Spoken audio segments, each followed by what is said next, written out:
There are places in Japan where the air feels heavy, old castle grounds, forgotten prison yards. The stones there seem to hold memories. They have witnessed acts that stain the earth and soul of a nation. In these places you can almost hear the echo of a history modern Japan tries to forget. This history isn't written in ink, but in something far more permanent. Justice was once a spectacle, a brutal performance meant to send a message. The past lingers in Japan's architecture, customs, and unspoken rules. To understand the present, we must walk through these stone corridors of memory. The justice system once held life and death in a delicate, often cruel balance. The story of Japan's banned execution method is about power, society, and the painful evolution of a nation's conscience. Japan today is seen as serene and orderly, but its feudal past was stark and violent. The samurai's sword was both weapon and instrument of the state. The method we'll explore was born in an era where honor and shame ruled, and death was often preferable to disgrace. To grasp its horror, we must understand the world that created it, a world both beautiful and severe. This isn't a simple story of progress from barbarism to enlightenment, it's a story of contradictions. A method both feared and, in a strange way, respected. Its banning marked a profound change, a turning point in Japan's relationship with justice and violence. Let's step back in time, into the shadows, and listen to the echoes in the stones. They have a chilling story to tell. The past is never truly gone. It waits, silent, beneath our feet. Before the modern era, justice in Japan was rooted in a rigid social hierarchy. The law served the powerful, the shogun, daimyo, and samurai. Punishment was swift, public, and designed to maintain order through fear. The Edo period's legal system was complex, but its core was simple. The group mattered more than the individual. Any act threatening community harmony met a severe response. Confession, often extracted through torture, was the cornerstone of conviction. Once obtained, the sentence was almost inevitable. Punishments were gruesome and tailored to both crime and social status. Executions were public spectacles held in places like Kozukapara and Suzugamori. Crowds gathered, not just for entertainment but as a lesson in consequences. The state wanted its power seen, its judgment feared. Methods of execution were a language crucifixion for heinous crimes, burning for arsonists, and for many, the sword. The sword was the soul of the samurai and the ultimate instrument of state power. Its use in executions was symbolic, cutting away corruption from society. This deep cultural connection to the blade set the stage for a method that would become infamous and eventually intolerable. Justice was not hidden. It was a public warning. The spectacle was as much about control as punishment. The law reflected the unyielding social order. The sword's role in justice was both feared and respected, but beneath the ritual, a darker practice was taking shape. The seeds of change were already sown. The stage was set for a reckoning. In Japan, the sword is more than a weapon, it's an icon, a symbol of spirit and status. The katana, revered for its beauty and efficiency, was the samurai's privilege and burden. To carry a sword was to carry power, and the constant presence of death.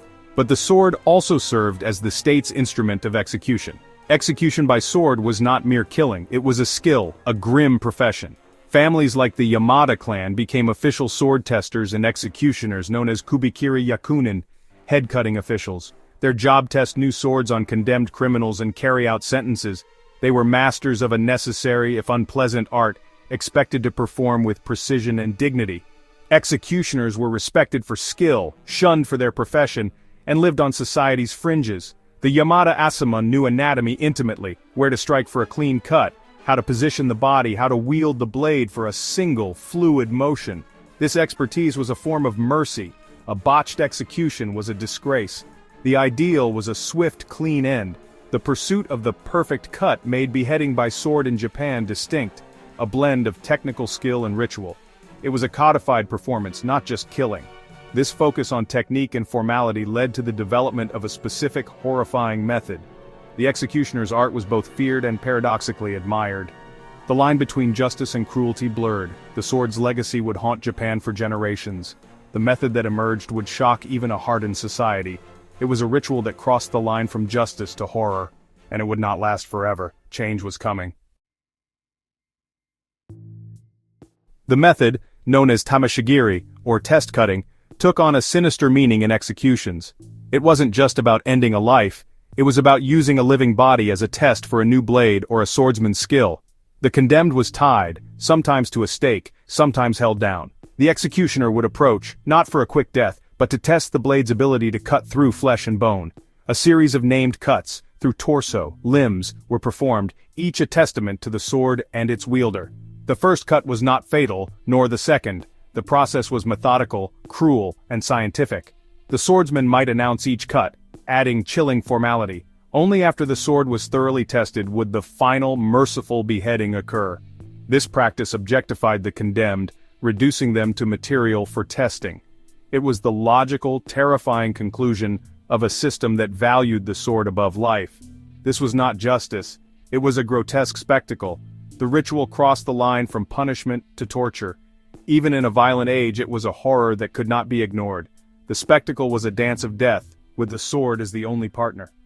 The echoes of this ritual would haunt Japan's conscience. Its cruelty would eventually force a reckoning. The time for change was drawing near. The public's relationship with executions was complex, a mix of fear, curiosity, and grim acceptance. Public execution grounds were both avoided and morbidly fascinating. When an execution was scheduled, crowds gathered, not out of bloodlust, but because it was a significant event. Tamashigiri on living people, however, was different, often a semi-private affair for officials or samurai. Stories of these gruesome acts spread, fueling the samurai's fearsome reputation.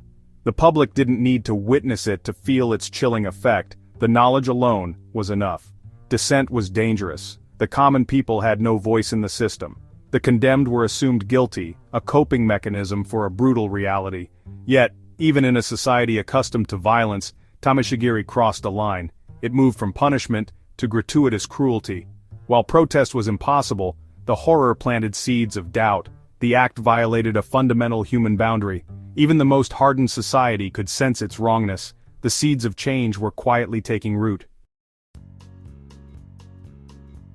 Change began as a whisper among the powerful. Some samurai saw live-body Tamashigiri as dishonorable, a stain on Bushido's ideals of mercy and justice.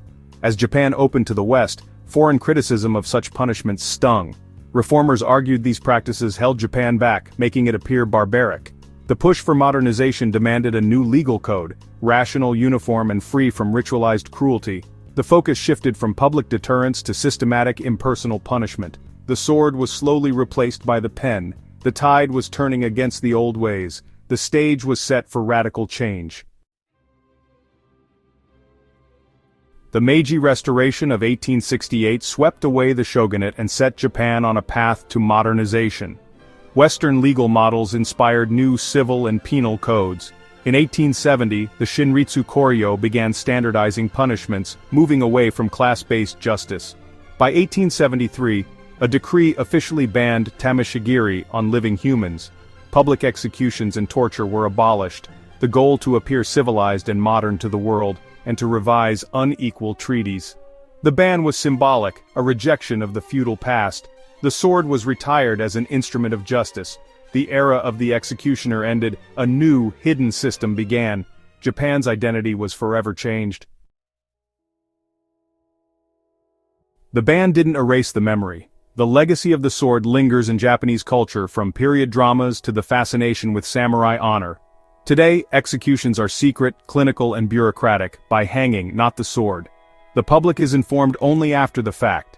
This secrecy, a legacy of Meiji reforms, raises new ethical questions. Human rights groups criticize Japan's death penalty by stealth. Is secret execution more humane than public spectacle? The debate continues, an echo of old questions about cruelty and dignity. The journey from public dismemberment to secret hanging reflects Japan's transformation. The shadow of the blade still stretches into the present. To look back at live-body Tamashigiri is to confront the abyss of human cruelty. The men who performed it were products of their time, not monsters. Banning the method was a pivotal moment, a declaration of limits and a new measure of justice. It marked a shift. Strength was no longer measured by terror, but by fairness and humanity. This is a universal story. Every society has its own history of brutality and reform. These uncomfortable histories remind us that justice is not inevitable. It is fought for. The echo in the stones teaches us about the fragility of modern values. The line between civilization and barbarism is thin, and must be guarded. The measure of a society is found in how it treats its most powerless. In the end, every human life is more than just a thing to be tested and broken.